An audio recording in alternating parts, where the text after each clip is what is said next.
Hello, everybody. My name is Gavin, and welcome to GCRE TV. Today, we are going to be speaking with Glenn Esterson all about COVID-19 and how it's impacting his neck of the woods in the industry, or the CRE world, I should say. Glenn, hi, are you there? Yeah, how you doing, Gavin? I am doing well. Thanks for joining us today on the call. Thanks for having me. Glenn, thanks for coming on GCRE TV. We appreciate, you coming on board to support us. As you know, today we want to just have a little chat with you about COVID, what's happening in your industry, how is that impacting you, talk a little bit about what it is you do right now, so that the viewers could kind of know a little bit about what it is your business is all about, and then also kind of any little things that people should consider when investing right now, especially in your part of the world, which is mobile home parks. So, Glenn, the table is yours. I mean, how first of all, what have you been seeing happening right now with the current pandemic and your sector? Well, we're kind of an anomaly right now for our tiny little sector of the world here, this manufactured housing industry that I'm in. We've often been kind of viewed as not a real investment vertical. In the last couple of years, we've really made some headway into showing just how amazing this industry is and how resilient this industry is. Back during the Great Recession, we were one of the few industries in real estate, one of the few verticals that was able to consistently push occupancy and push rent growth. And as the recession ended and we got into kind of full steam with the economy, people started noticing that we used to be what was referred to as a 10 cap industry. Always, every park you're going to buy would be around a 10 cap. And nowadays we're consistently trading around a 6 cap, and that's pretty impressive growth from a valuation standpoint. And the difference is the amount of buyers entering the world, coming from apartment sectors, retail sectors, industrial, and looking at our industry as a very safe, resilient model to be invested into, considering that we are the cheapest, most affordable housing in the United States, by a significant amount. Our average lot rents in the South, are between $300 and $400, and around the country, it's probably $300 to $500 for most of the country, and $500 plus for some of the major markets. Yeah, that's extremely cheap considering how apartments are going and how some of the other areas that residents would live. So for us, in this downturn, this COVID downturn, everybody was expecting just all heck to break loose and for us to be significantly impacted. However, just like in the recession, we were able so far. I mean, we're only 6 months into it, but so far our collections are on par with our collections from 12 months ago for most markets. I mean, there's obviously some markets that aren't performing so well right now, especially in sort of the rent control states and things like that. Some of the lower end parks are still having some impact from this, but still doing better than their counterparts in apartment housing. So when we look at this, we're seeing that our industry actually is moving forward. Right now, we have more transactions than I could imagine. I mean, I have over $100 million worth of parks under contract right now, and that's pretty significant. We're not seeing people hedge right now on pricing. The people that know this industry are being more aggressive and seeing this as a real opportune time to pick up more affordable housing and to add that to their portfolio to help hedge against some of the other models that are actually having much harder collection issues. So from that standpoint, we're looking good, and we're seeing valuations grow, and we're seeing transactions grow, and we're seeing velocity in transactions grow, which is very significant. Not too many other verticals can say that right now. Yeah. So if I hear what you're saying right now, the pandemic, it hasn't had an impact in your side of the sector. It's kind of actually booming for you right now.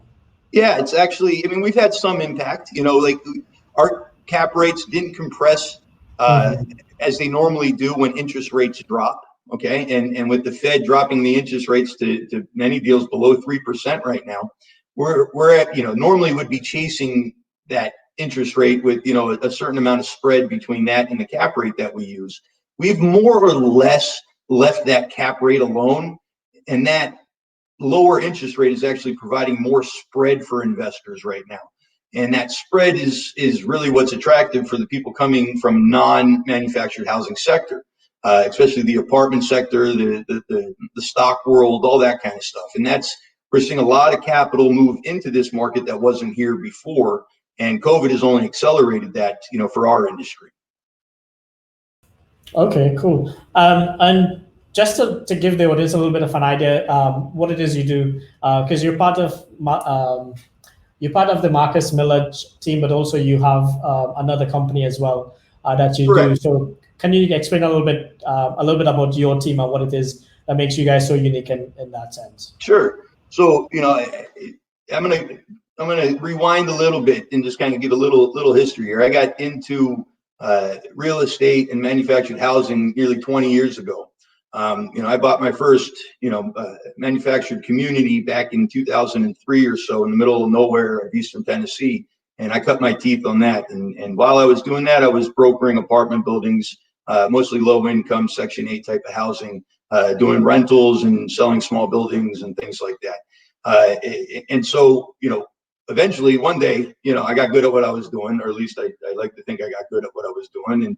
And a year or so ago, Marcus and Miller chap, they're a public company, a fabulous company. Some of the best real estate minds in the brokerage world exist within our company. And they asked me to come back to them. I'd been on doing my own thing for a few years and had worked for them many years prior, and came back to start a national team focused on kind of the Southeast and East Coast and Sun Belt type of markets. And so during this whole period of time, I had also been running an advisory company called the MHP Expert.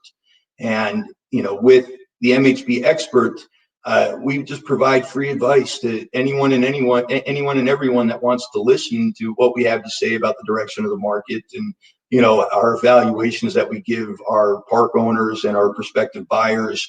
We I evaluate over $1 billion worth of parks a year. It's insane how many evaluations just in an average week or month.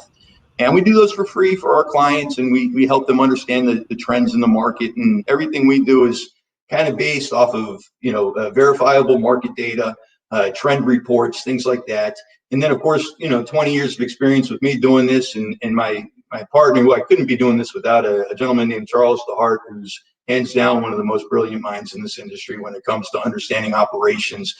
He's also a former owner, and this excellent team that I put together with some really great guys fresh out of college, and some guys a little bit more senior, and we're doing a bang up job right now, and we've been closing an average of a deal a week, or 3 to 5 deals a month, and doing it nationally. I think this year we've closed in 13 or 14 states so far, and we're looking at just accelerating that fast forward considerably here over the remainder of this year and into 2021, because right now is the opportunity it's probably the last great opportunity for MH investing, because we're not a 10 cap world anymore, and we're quickly not becoming a 6 cap world as we enter into kind of mainstream investing.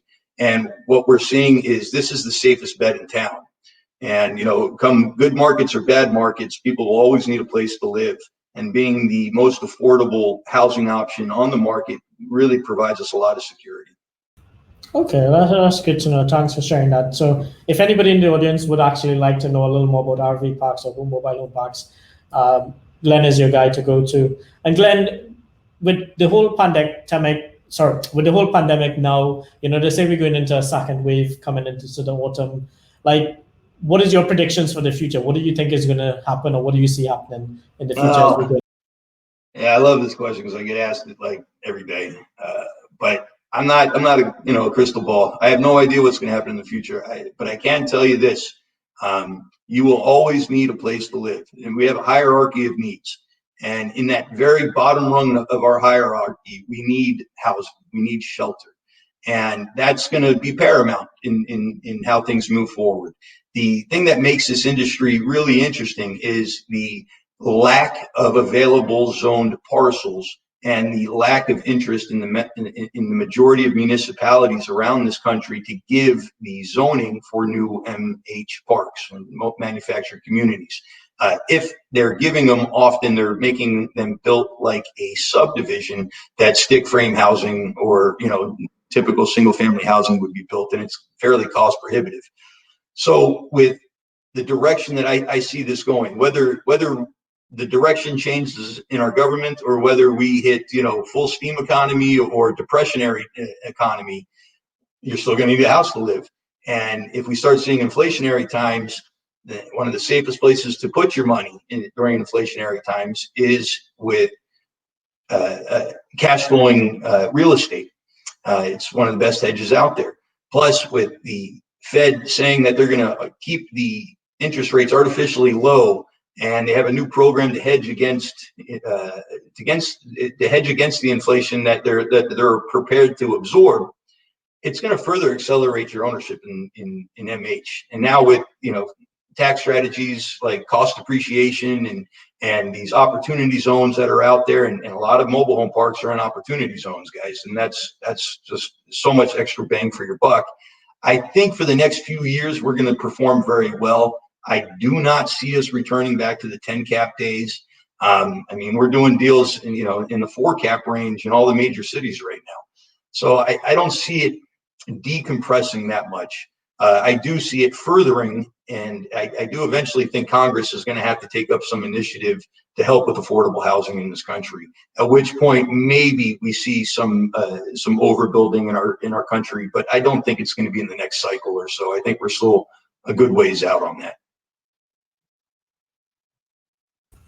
Okay, cool. And with regards to sort of investing in mobile home parks, for sort of the beginners or for like the advanced people, is there any kind of tips or tricks or hints that people should consider when investing with these or looking to invest, especially with what you've been saying that's been happening right now in the pandemic and also going forward? Sure. So, my team, we're kind of a shoe for every foot type of team, meaning, like literally right now I'm closing a deal in Charlotte for $340,000 or something. And, we have a $48 million contract or park under contract in Florida right now. And we've recently closed a $32 million deal in Wyoming. So we cover the gamut. So from the first time buyers, guys, this business is so hard, and don't just jump into it thinking you're going to just get rich quick, because it just doesn't. It happens, but it doesn't happen often, and it's not the expectation I would be setting for you as an advisor. And if you have anybody in your circle telling you something opposing to what I'm saying, I would get a second, third, fourth opinion on how hard this industry is, and I'm happy to provide those resources. I've recently written a book. You can't really see it in the background there. It's called the Mobile Home Park Manifesto, and it's the good, bad, and ugly of investing. There's no fluff in it. It's $20. That's a great resource. There's also some great workshops out there that people do, and they can cost you a few grand and something around that margin, and they're excellent resources too. There's lots of great information on the internet with LinkedIn and Facebook groups that will give you tons of free information and not too much upselling from the guys that are doing that. But I would suggest, getting very familiar with this. I've seen so many clients lose their money in this business and call me 3 to 5 years later saying, help, get me out. And then if you're a very seasoned, operator, and you've been doing this a long time and you know what you're doing, and you see what I see. You're either, gung-ho on pricing right now and buying what you can because that supply is limited, or you're sitting there saying, I can't compete anymore. Maybe it's time to start selling my portfolio. Because if you can't keep adding to your portfolio and you're not a permanent long-term holder, then, it might be time to consider, taking the top of the market, which right now we are at a top of a market, but we're not at the top for the rest of the market, in my opinion. And you might want to consider getting an evaluation and seeing, what can be done from a sales standpoint. Yeah. So that brings me, actually, I have another question I'd like to ask then. With everything that's going on right now, would you say now is the perfect opportunity, or is it the good old saying where there's always an opportunity to be had? Yeah, you know what they say. It's the only better time to buy real estate than today is yesterday.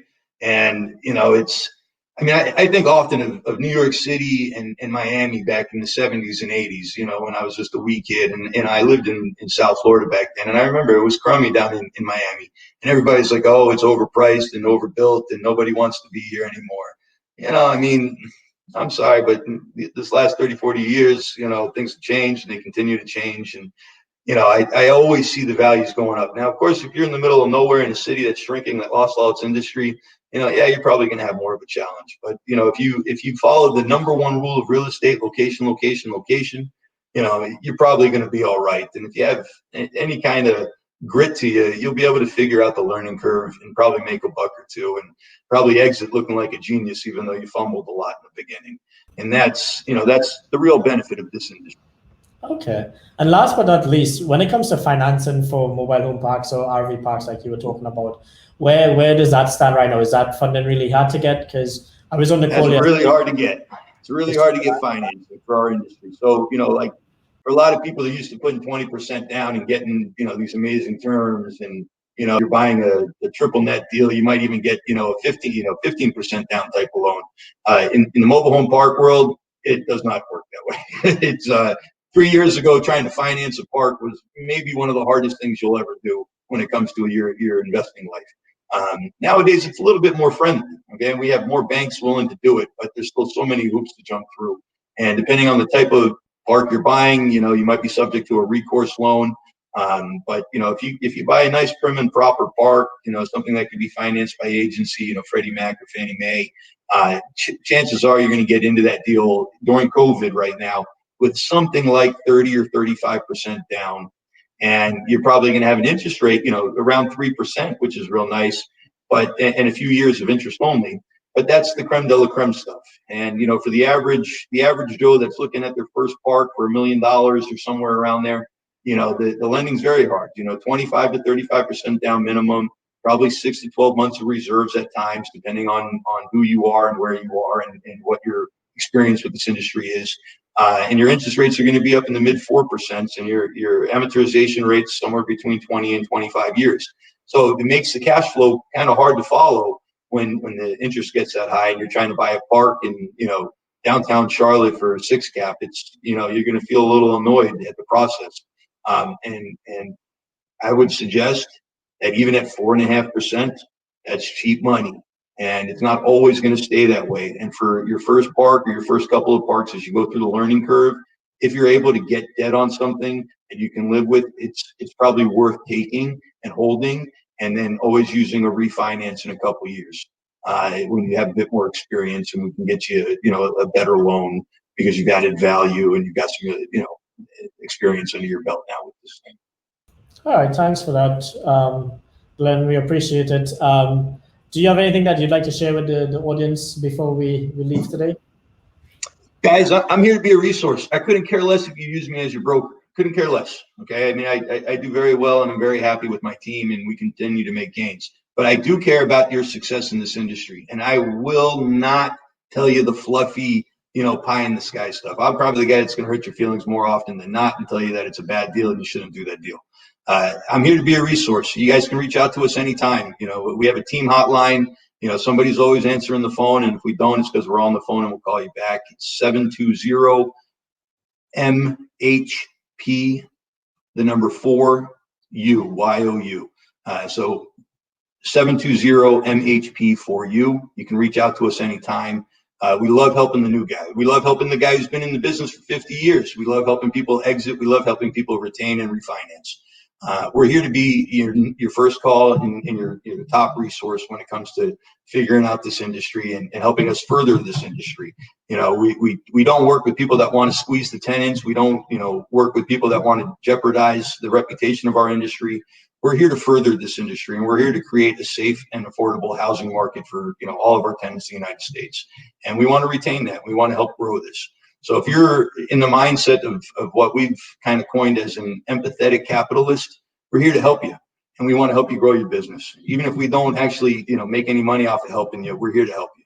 So give us a call, reach out anytime. You can find us on the internet at www.themhpexpert.com, and you can see what we have on there.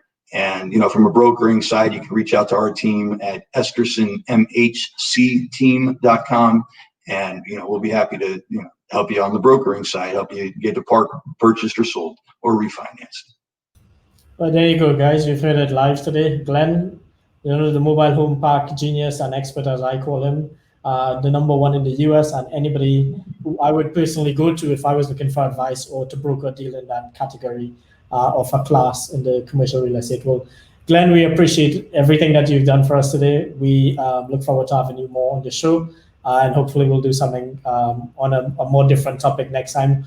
Possibly, maybe we could look at doing something on invested in mobile home parks, like the 3 things to consider, if you'll be open to that. Absolutely. I'm happy to tell you all the ins and outs and the red flags and all that kind of stuff. So, Gavin, thank you so much for having me on here. I'm really excited to be a part of this, and help your investors learn about a new niche. No problem. I thank you for your time, Glenn, and I'll speak to you soon. Take care, Thanks. everybody.